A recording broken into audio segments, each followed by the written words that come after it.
Français. Je vais essayer d'être court pour peut-être donner un peu le cadre général de cet appel, de cette campagne au boycott des investissements et sanctions, la campagne BDS. Loretta en a déjà parlé au début de son intervention. Je voudrais simplement rajouter deux petits points par rapport à ce qu'elle a expliqué. Le premier, c'est que c'est un appel unitaire de toutes les composantes de la société palestinienne.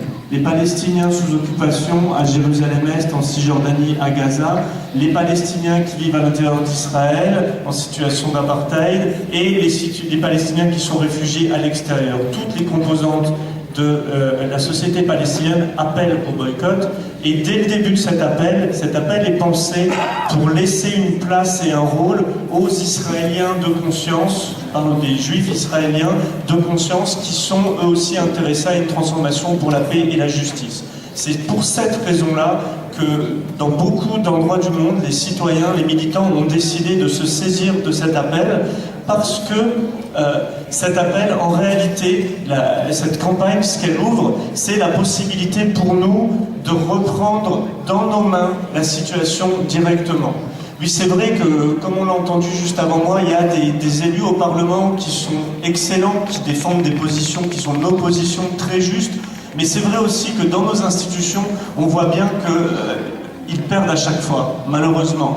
Et ça fait maintenant 10 ans, 15 ans qu'on demande à notre député, qu'il demande à notre gouvernement, qu'il demande à Bruxelles, qu'il demande à l'ONU, qu'il demande aux Israéliens, et à la fin, on se retrouve réduit à l'impuissance. Et cette campagne BDS, cette campagne de boycott, c'est d'abord reprendre, nous, entre nos mains, la capacité d'agir directement. Et en Europe, c'est crucial, parce que l'Europe l'Union européenne est un point d'appui essentiel pour Israël. L'Union européenne, c'est le premier marché économique pour Israël. C'est le premier partenaire économique d'Israël. Même s'il y a toute l'aide financière et militaire des États-Unis, l'Union européenne joue un très grand rôle. Ensuite, on pourrait quasiment dire que Israël est un membre caché de l'Union européenne. Avec les accords de partenariat, avec les rehaussements, les upgrading, avec ce dernier accord ACA, avec les exemptions aux accords comme par exemple sur la recherche universitaire qui permettent à l'Union européenne de donner des fonds européens à Israël, de l'argent de nos impôts. Avec toutes ces exemptions, c'est incroyable la proximité institutionnelle qu'il y a entre Israël et l'Union européenne, mais qui se passe complètement cachée dans la machine bureaucratique européenne. Et puis, il y a nos entreprises européennes, nos multinationales qui participent à l'oppression du peuple palestinien et qui bénéficient directement de l'oppression du peuple palestinien. Je pourrais citer par exemple la multinationale française Veolia qui construit le tramway colonial à Jérusalem-Est, qui opère des lignes de bus de l'apartheid dans les territoires occupés, qui utilisent sur de la terre volée aux Palestiniens, gère un dépôt d'ordures qui sert aux colonies israéliennes et à l'armée israélienne et qui se fait payer pour tout ça. C'est bien pour de l'argent qu'ils le font. Et il y a aussi la compagnie G4S qui jusqu'à récemment faisait la sécurité du Parlement européen, une compagnie britannique-hollandaise qui gère les prisons privatisées israéliennes et quelques checkpoints privatisés qui sont des outils directs d'oppression du peuple palestinien. Ce sont nos entreprises, leurs sièges sociaux sont chez nous, ça nous concerne. Donc cette idée de la campagne de boycott, c'est vraiment de reprendre cette capacité d'action entre nous et d'agir directement. Et je voudrais dire, parce qu'on a évoqué, Loretta a évoqué beaucoup d'actions qui sont faites. Je vois la banderole de BDS Firenze, je sais qu'il y a des groupes API à plein d'endroits d'Italie. Moi, je suis un des coordinateurs et des fondateurs de la campagne BDS en France, qui rassemble de nombreuses organisations. Il y a un véritable effort de travailler de manière collective en Europe.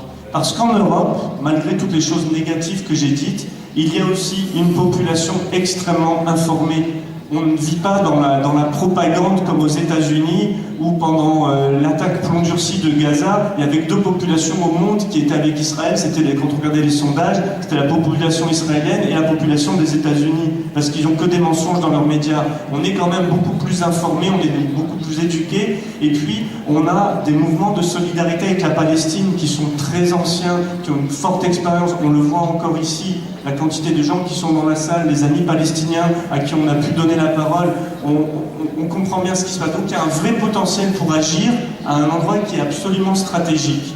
Ce qu'il faut, ce qui est notre responsabilité et notre difficulté, c'est d'agir d'une manière constructive et créative et coordonnée. L'appel au boycott, il a été lancé par les Palestiniens et après s'est créé ce qui s'appelle le Boycott National Committee, le comité national de boycott, qui rassemble de nombreux Palestiniens de sensibilités diverses pour piloter un peu de manière globale la campagne. Les Palestiniens ont décidé que l'Europe est tellement importante qu'ils ont un coordinateur européen qui s'occupe uniquement de travailler avec les différents groupes et campagnes BDS dans toute l'Europe. Il y a des listes électroniques de coordination sur lesquelles nous échangeons entre nous.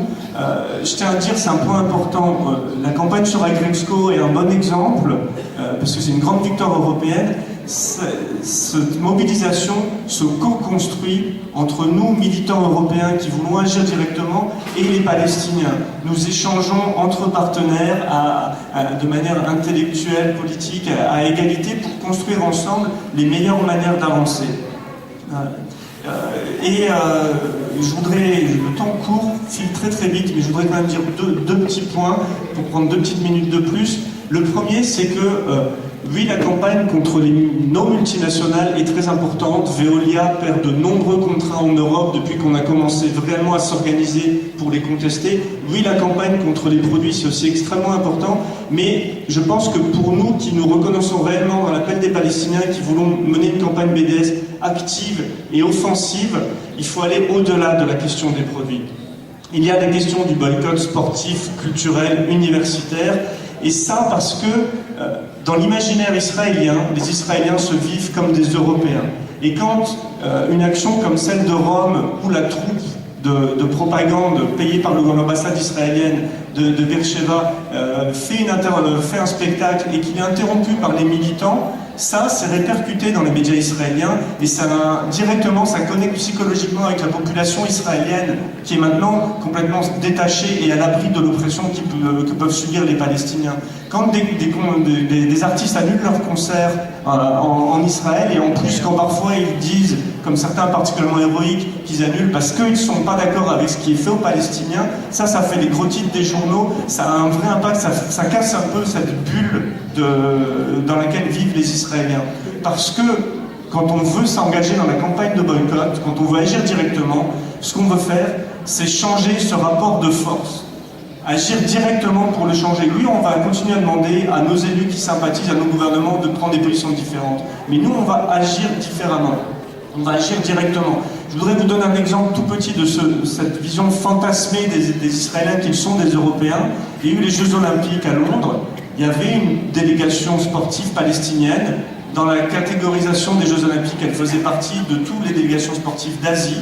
Et il y avait une délégation sportive israélienne, et elle faisait partie des délégations sportives d'Europe.